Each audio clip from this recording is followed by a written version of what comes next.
올해 초 국민을 분노하게 했던 정인이 사건. 그런데 또 다른 정인이가 아직도 많습니다. 오늘은 아동학대 예방의 날입니다.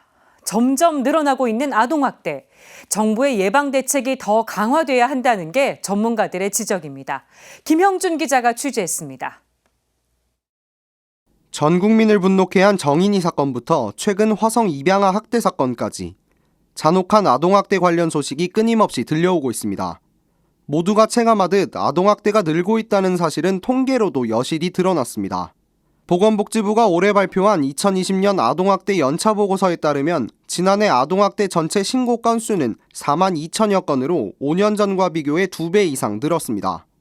실제 학대로 판단된 건수도 2015년 1만 1천여 건에서 지난해 3만여 건으로 3배가량 증가했습니다.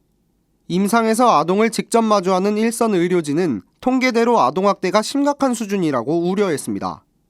지금 시간이 갈수록 늘어나고 있는 상황이고, 특히 이제 이 부모들께서 자식을 그런 하나의 인격체로 대하는 것이 아니라 본인들의 소유물로 이제 생각하다 보니까 학대로 목숨을 잃은 아이들의 숫자는 5년 새 2배 이상 늘어난 것으로 나타났습니다. 눈에 보이는 신체적 학대만큼이나 보이지 않는 정신적, 언어적 학대도 큰 문제로 꼽힙니다. 대한민국의 아동학대의 가장 큰 유형을 보면 복합학대입니다. 때리는 것만이 학대가 아니라 동반되는 정서적인 문제나 또 방임의 문제도 상당히 같이 다루어야 될 문제라고 봅니다.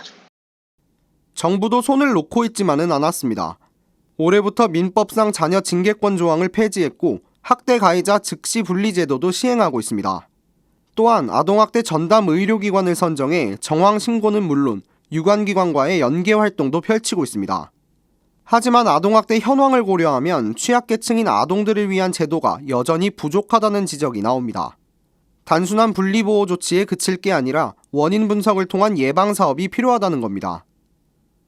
아동학대 예방에 대한 부분은 없습니다.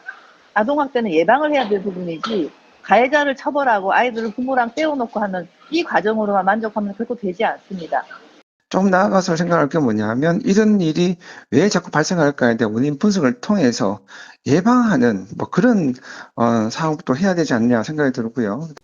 창원 파티마병원 소아청소년과 마상혁 과장은 특히 다문화 아동 등 취약계층 아이들은 공공의료 사각지대에 놓여 있다며 전문가가 참여하는 적극적인 조치가 필요하다고 강조했습니다. 유엔 아동권리협약에 가입하고 아동보호를 약속한 지 올해로 30년. 아동학대가 뿌리 뽑히기는커녕 오히려 늘어나고 있는 우리나라의 현실을 뼈아프게 받아들여야 할 시점입니다. CPBC 김형준입니다.